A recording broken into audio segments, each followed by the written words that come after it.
When I first began practicing Zen under Dainin Katagiri Roshi, he asked me to comment on a Zen koan. I told him, in all honesty, that I found the koan puzzling. Immediately his face wrinkled up as if he had bitten into a lemon. "Not puzzle!" he shouted. He quickly made it clear to me that Zen teachings are not puzzles to which we students are expected to come up with clever answers. People often think of koans as riddles or problems that need to be solved. But this is not the case at all. With every koan, the point is not to arrive at an answer through our ordinary conceptualizing minds. Rather, the point is to see for ourselves that our concepts can never provide us with a satisfying answer. This is not to say that satisfaction cannot be found. It can, but not through any concept or explanation. Unlike school exams, koans are not a matter of coming up with the right answer and thereby winning an endorsement or gaining the teacher's approval. There is a great deal more at play in these exchanges between Zen teachers and their students.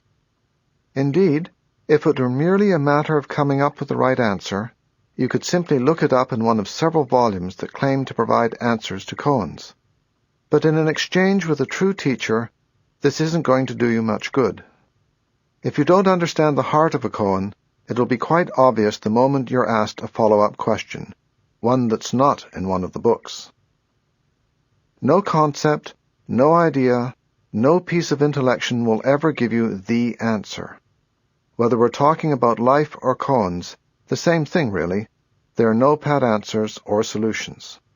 For this reason, koans have often been labeled anti-intellectual or irrational, or as invitations for us to abandon ourselves to our impulses or our irrational minds. Indeed, some people unfamiliar with Zen think that Zen practice is about acting strange and silly, or making outlandish statements, or forgetting everything and just letting the flowers bloom. Some scholars and writers have even claimed that the purpose of koans is to break down and destroy the intellect. None of this, however, is true. Though koans do reach beyond reason, they're not a call to destroy or deny the intellect. They simply point out that reality is not to be captured in a thought or a phrase or an explanation. Reality is the direct seeing of the world as it is, not as our intellects map it, describe it, or conceive it.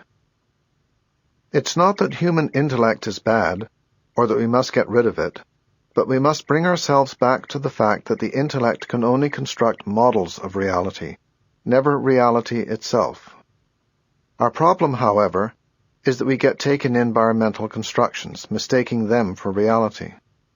The fact is that reality cannot be constructed, nor does it need to be.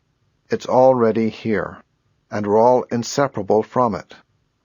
If we could only see this, we'd be freed from a great and painful burden. We'd no longer be confused or cowed by human life.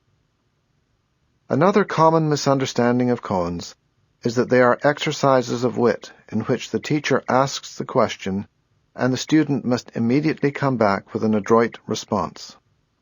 In this erroneous view, koans are a jousting game in which teacher and student strike and counterstrike, each trying to best the other. Though some teacher-student exchanges may give this appearance, to use the model of a debate or contest is to miss the point entirely. Koans also have a reputation for being paradoxical, enigmatic, and inscrutable, and thus Zen itself has gotten a reputation for being the same. But koans themselves are not paradoxes at all. Rather, they direct our attention to our own sense of contradiction or paradox that naturally arises in any conception of the world. Koans help us to see that these apparent contradictions occur only within our minds, not within the world itself. Rather than serving up an idea or conceptual framework that will supposedly save us, koans help us to recognize how we constantly reach for prefabricated explanations and answers. They also help us to see that this never gets us anywhere. Indeed, it is this very grasping for conceptual solutions and explanations that causes us so many problems. Yet even as we grasp at concepts, we overlook the supreme treasure that is right at hand, reality itself. The term koan is generally translated as public case. But what exactly makes a koan public? Simply this. Every koan is a finger pointing to reality, to what is right now, right here. Reality is totally and immediately available to everyone all the time. It doesn't have to be transmitted to you by a teacher. In fact, it can't be. You can't get it from a book either. Nobody can hand it to you. It's already right here. We're inseparable from it. There's nothing in our experience more public than truth or reality itself. The Soto school generally does not use koans in one-to-one teacher-student interactions. This is probably due to Dogen Zenji, who transmitted Soto Zen from China to Japan in the 13th century. Though he used koans as teaching stories, he frowned on their regular use as hoops for students to jump through. He found such graduated training to be wide of the mark and short on delivery. Dogen defined the term ko as sameness or ultimate equality.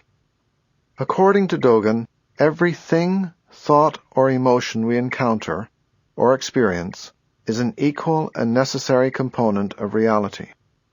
Nothing is superfluous. Nothing is left out. In fact, nothing can be left out.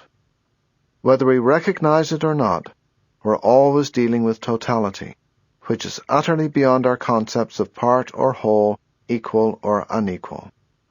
The term an, according to Dogen, means that everything within totality has its own natural territory or sphere. For Dogen, then, a true koan is an authentic expression of the merging of difference and unity, the thoroughgoing interpenetration of the whole and its parts. Related to the matter of totality is non-duality. Our conceptualizing minds are highly dualistic. They keep themselves busy thinking, analyzing, controlling, and scheming. To such a mind, everything is either good or bad, right or wrong, friend or foe, this or that, or else off our personal radar altogether. But koans point beyond all this to the immediate and first-hand non-duality of reality. Koans are expressions of immediate awareness, before we categorize, label, arrange, or evaluate everything. Koans also point to the freedom of non-attachment, a major theme in Zen. Non-attachment is the recognition that thoughts of this is right and that is wrong, this we should do and that we shouldn't do, it ought to be like this, or this is what I want and that is what I don't want, only serve to make our lives complicated, contradictory, confusing, and ultimately unbearable. Such thinking fills our hearts and minds with longing and loathing, all of which drives us to anger, frustration, and despair. Koans cut through such confusion and draw our attention to things as they are, before we make judgments about them and create contradictions for ourselves. Non-attachment is not the same as detachment. Detachment presumes the realness of the objects of our longing and loathing, then counsels us to turn away from them. It's an attempt to escape from reality. But there is no escape from reality. Non-attachment, on the other hand, is to see the emptiness, the non-particularity of every thing or thought we encounter.